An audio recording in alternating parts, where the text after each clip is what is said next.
Bonjour et bienvenue dans cette première édition de la journée. Les travaux de la 43e session ordinaire de la conférence des chefs d'État et de gouvernement de la CEDEAO ont démarré hier après-midi à Abuja, au Nigeria. La session examinera les conclusions de la 70e session des ministres des Affaires étrangères. La situation politique au Mali figure en bonne place au menu de ce sommet.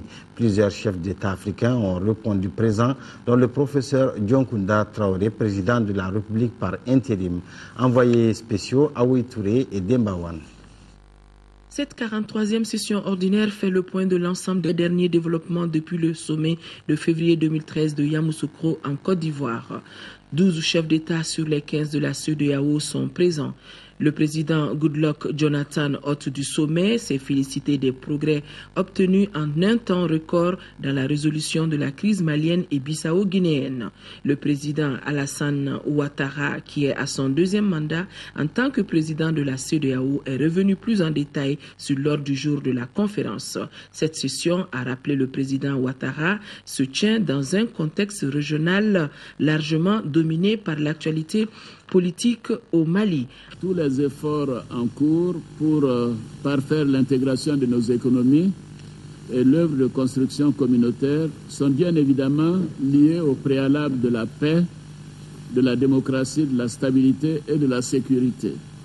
C'est fort des progrès réalisés que je voudrais, en votre nom, réitérer nos remerciements au président Goodluck Jonathan, co-médiateur dans la crise malienne, président du groupe régional de contact sur la Guinée-Bissau, au président Blaise Compaoré, médiateur dans la crise malienne, et au président Alpha Condé, médiateur dans la crise bissau-guinéenne. Beaucoup de personnalités pour ce sommet d'Abuja, le représentant spécial de l'Union africaine, le représentant spécial du secrétaire général des Nations Unies, tous ont loué les efforts déployés par la CEDEAO dans la résolution de la crise malienne et ont appelé à une coopération internationale plus soutenue dans la lutte contre le terrorisme. Une minute de silence a été observée à la mémoire de tous les officiers et soldats morts dans la lutte contre le terrorisme au Mali, au Niger et au Nigeria. Page élection pour le choix des délégués de la CENI. Les responsables de la structure ont mis cette année un accent sur le niveau intellectuel de l'agent. Les délégués en question débuteront leur formation dans 72 heures. En attendant, ce sont leurs formateurs qui s'informent à Bougouni sur le contenu de la loi électorale et la conduite à tenir le jour du scrutin. Mohamed Diarra, compte rendu. Pour la dernière ligne droite de la présidentielle du 28 juillet 2013, il n'y a point de doute. Tous les acteurs impliqués suivent la cadence imprimée par le pouvoir public. L'une des preuves, c'est cette formation des formateurs des délégués de la CENI qui vient de démarrer à Bougouni. Cette première étape concerne Bougouni, Yanfoulila et Kolandjaba. Cette formation de proximité consiste à déployer ceux qui sont formés aujourd'hui dans les communes pour aller former les délégués de la CENI dans les bureaux de vote. C'est-à-dire que le déplacement en termes de parcours de grande distance ne sera plus fait par le délégué de la CENI. C'est les membres de la CENI qui vont faire le mouvement vers les délégués pour les former. Les formateurs sont conscients de l'enjeu de l'élection présidentielle du 28 juillet. Ils promettent de jouer le rôle qui est le leur pour relever le défi du bon déroulement du scrutin dans les bureaux de vote. Nous attendons à ce que nous, formateurs, nous soyons bien outillés pour qu'on puisse relayer la formation au niveau des délégués qui sont dans les bureaux de vote le jour du scrutin. Alors, c'est pour que, en tout cas, les documents qu'ils produisent puissent être exploités à 100%. C'était prévu dans la planification que cette formation, et c'est très important. Alors, nous suivons la préparation pour les élections. Tous les fonctionnaires qui s'engagent dans le processus, ils sont tous importants. Ce rôle, l'adjoint au préfet du secteur de Bougouni l'a rappelé. Boubacar Touré a également souligné que le taux de retraite des Katnina est de 83% à Bougouni. Cette année, la CENI se veut rigoureuse dans le choix des délégués. Oui, nous avons été très rigoureux cette année dans le recrutement des délégués en termes de niveau. Parce que nous attendons des résultats de qualité du délégué de la CENI dans le bureau de vote. L'objectif final est de mériter la confiance placée en la CENI par les autorités au plus haut niveau, quant à la supervision et au suivi du processus électoral. Et en effet, ce 28 juillet, les Maliens choisiront pour la 5e fois depuis 1992 le président de la République. Pendant que les politologues cherchent toujours à savoir pourquoi une multiplicité de candidatures pour le fauteuil présidentiel, il reste constant que le taux de participation reste le ventre mou de cette haute compétition électorale. Le dossier du jour est consacré à quelques aspects de l'histoire de la présidentielle malienne sous la Troisième République. Un dossier signé Abbas Fambougou Traoré.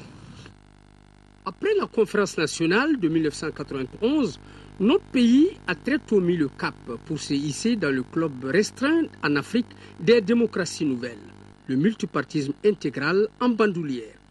Passage obligé, les urnes. Les présidentielles de 1992 avaient pour objet le retour du pays à une vie constitutionnelle normale.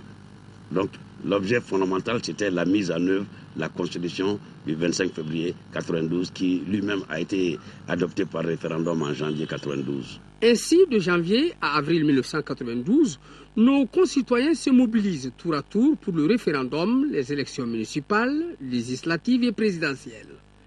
À cette première épreuve, ils étaient 9 candidats. Après un premier tour, Alpha Oumar Konaré et Théoulé Mamadou Konaté s'affrontent au cours d'un arbitrage électoral. Au deuxième tour, 20,97%. Au finish pour Alpha Oumar Konaré, élu président. Quels enseignements retenir de cette première présidentielle malienne de 1992? L'enseignement fondamental de cette présidentielle, c'est qu'il y a quand même eu un débat contradictoire entre les deux candidats au second tour pour permettre à l'opinion de savoir leur projet pour le Mali. Les présidentielles n'ont même pas atteint les 30% en 1992, ce qui est un peu un paradoxe pour un pays qui a, si vous voulez, sacrifié près de 300 de ses fils pour arriver à la démocratie et que les citoyens boudent les urnes. En 1997, un mandat fini et l'autre commence. Mes amis, parcours, la Cour constitutionnelle devient fonctionnelle. La Cour constitutionnelle est une juridiction, c'est-à-dire que ses décisions ont autorité de la chose jugée et que ces décisions sont sans appel et s'imposent à toutes les institutions et à tous les citoyens du Mali. En ce qui concerne les élections présidentielles et législatives, l'importance de la Cour constitutionnelle se situe à 3 niveaux. Premier niveau, avant le scrutin. Deuxième niveau, pendant le scrutin. Et troisième niveau, après le scrutin. En droit, une juridiction qui statue sur le contentieux électoral, une juridiction qui proclame les résultats de l'élection, c'est cette juridiction qui doit en principe recevoir le serment du président de la République. Mais dans notre cas précis du Mali, puisque la Cour n'était pas fonctionnelle en 1992, l'élection du président de la République a été, si vous voulez, gérée par la section constitutionnelle de la Cour suprême. Et à cette époque-là, le président de la République a prêté serment devant la Cour suprême. Aussi, la CENI, la Commission électorale nationale et indépendante, entre dans les mœurs électorales chez nous. Les tensions politiques sont passées par là. À la demande de la classe politique, les pouvoirs publics sont allés dans la mise en place d'une commission électorale nationale indépendante qui avait toutes les attributions du ministère de l'administration territoriale pour l'organisation des élections. Et le 3 mars, le président de la République avait dissous l'Assemblée. Donc, conformément aux dispositions de l'article 42 de la Constitution, il fallait aller à des législatives anticipées. Ces législatives anticipées organisées le 13 avril ont été annulées par la Cour constitutionnelle. Une crise politique s'en est suivie qui a fait qu'une bonne partie de la classe politique, membre du collectif des partis politiques de l'opposition, a boycotté les élections présidentielles. Parce que s'ils étaient 10 postulants au départ, à l'arrivée, il n'y avait que 2 candidats, le président sortant contre un candidat de moindre envergure, Feu Mamadou Baturou Diaby. En 2002, les Maliens retournent aux urnes pour un nouveau président. Une nouvelle alternance avec une particularité cependant dans les candidatures. En 2002, on a vu l'apparition d'un indépendant. En 2002, il y a aussi eu un second tour entre l'indépendant et le candidat du parti majoritaire. Et au finish, c'est l'indépendant qui l'a emporté. Ce qui a fait que notre pays a connu un système démocratique un peu atypique, la cohabitation d'un indépendant avec une majorité écrasante de partis politiques à l'Assemblée nationale. ATT, candidat à un second mandat en 2007, s'impose en un tour unique avec plus de 68%. De 1992 à ce prochain scrutin du 28 juillet 2013, la communication des candidats à la présidentielle s'est portée de mieux en mieux. L'esprit est toujours le même. Comment présenter le candidat sous le meilleur jour pour le faire élire? Et de ce point de vue, si on revient à 92, à l'époque artisanale, on avait fait des choses à l'époque qu'on n'a jamais rééditées jusqu'alors. Leur thème à l'époque avait organisé des débats. Et au second tour, avait organisé un débat entre les deux finalistes, Thiolé Konaté et Alpha Oumar Konaré à l'époque. Et à ce jour, c'est le seul débat qui a eu lieu entre les deux candidats qui étaient présents au second tour. Et un débat dont tous les observateurs à l'époque se sont félicités, car ça avait été un débat de très haute tenue. C'est vrai aussi que la multiplication des recours en justice entre le premier et le deuxième tour a réduit le temps de campagne et a restreint la marge de manœuvre des médias lors des campagnes qui ont suivi 92. Une constance, cependant, c'est le faible taux de participation de nos concitoyens aux différentes élections présidentielles sous l'heure démocratique. Aucun vote n'a atteint 40% de participation. Le challenge ici, c'est d'inverser cette situation qui pèse sur la légitimité de nos présidents. Ce communiqué avant de poursuivre ce journal, le ministre de la Communication, porte-parole du gouvernement, informe la presse nationale et internationale que le dîner de presse prévu le samedi 20 juillet 2013 avec le Premier ministre, chef du gouvernement, est reporté à une date ultérieure. Le ministre sait compter sur la bonne compréhension de tous. L'ONG Avenir Enfants Sahel, en partenariat avec Plan Kitakuru et Vinci Elicomino, ont procédé au déclenchement de l'assainissement total piloté par les 13 communautés ATPC dans 13 villages partenaires de Plan Kitakuru. Un reportage de Djigia Mohamed Fabrice. Mise en œuvre par l'ONG Avenir Enfants Sahel, le projet Amélioration des conditions d'accès à l'eau et l'assainissement couvre 13 villages partenaires de Plan Kitakuru. Il vise à améliorer les conditions de vie de ces populations à travers la promotion des bonnes pratiques, notamment la mise en œuvre de l'assainissement total piloté par les communautés ATPC. Pour que les latrines soient réalisées et que chaque membre de la famille utilise la latrine, et comme on l'a dit, avec un système de lavage des mains, l'eau et du savon, et que la fermeture de la latrine soit vraiment adhère bien. C'est ça l'important. Il ne faut pas que les mouches quittent la latrine pour aller se poser sur les aliments. Pour ces techniciens, 85% des maladies sont dues au manque d'assainissement et si on investit dans ce domaine, on n'aura à traiter que 15% des cas de maladies dans notre pays. C'est aussi l'occasion de féliciter les 13 villages pour avoir honoré les engagements pris, soit au total 228 nouvelles latrines prévues sur 188. Successivement, les communautés, les acteurs et partenaires ont psalmodié les bienfaits de l'ATPC dans les localités. Et pour atteindre les objectifs du projet, l'ONG AVES, à travers Mme Samake Ramata Koulibaly, sollicite l'implication effective des organisations communautaires de base, des services techniques pour que ces villages déclarés FEDAL observent les conseils pratiques au quotidien. Le 24 septembre prochain, c'est la date retenue en Guinée pour les élections législatives. Si les populations ne se bousculent pas pour s'inscrire sur les listes, l'opposition, elle, est en passe de conclure une alliance électorale. C'est reparti pour le recensement des électeurs en Guinée. Après des mois de blocage, les partis se sont mis d'accord avec le pouvoir sur le calendrier électoral. Les législatives seront le 24 septembre. Peu de temps donc pour réviser les listes et pas de rallonge budgétaire. Les agents électoraux manquent de papier, de cartouches d'encre et les pannes électriques n'arrangent rien.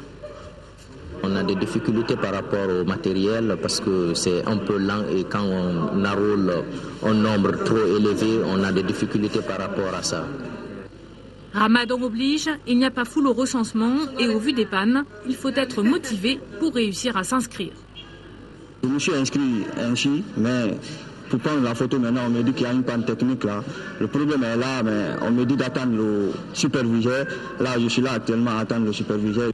De leur côté, les responsables politiques accélèrent leurs tractations en coulisses. Les deux grands partis d'opposition ont décidé de s'allier pour le scrutin. Nous sommes en pleine négociation au sein de l'opposition pour conclure des alliances, faire des désistements. Au niveau des circonscriptions, nous sommes en train de travailler pour qu'on ait le maximum de consensus possible pour qu'il y ait un candidat unique de l'opposition, en tout cas dans certaines villes. Dans les quartiers de Conakry, l'alliance entre Sidia Touré et Cellou Dalein Diallo est plutôt bien accueillie, mais certains militants rappellent que cette stratégie a mené l'opposition à la défaite à la dernière présidentielle. Sidia Touré s'est rallié à Cellou Dalein, mais ces militants n'ont pas suivi. Donc ici encore, lors de l'Assemblée, si on dit qu'ils vont s'allier, mais est-ce que les militants vont suivre? C'est la grande question. À 2 mois du scrutin, toute la classe politique est en ordre de bataille. Il faut maintenant que la Commission nationale électorale arrive à tenir les délais pour ces législatives déjà reportées plusieurs fois.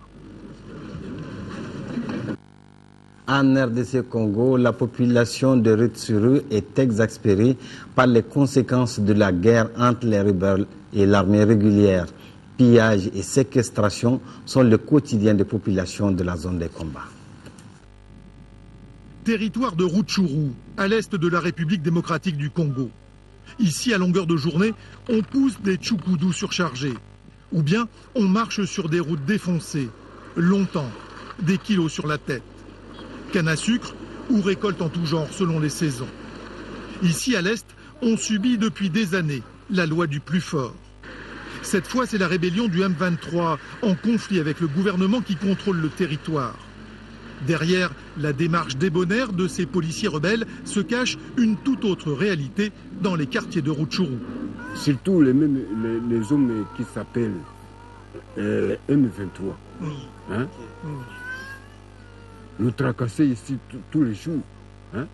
À partir de 7h, 6h30, 8h, la population est fatiguée. Ce n'est pas comme ça qu'on va continuer de vivre. Hein? On nous prenne comme les bêtes.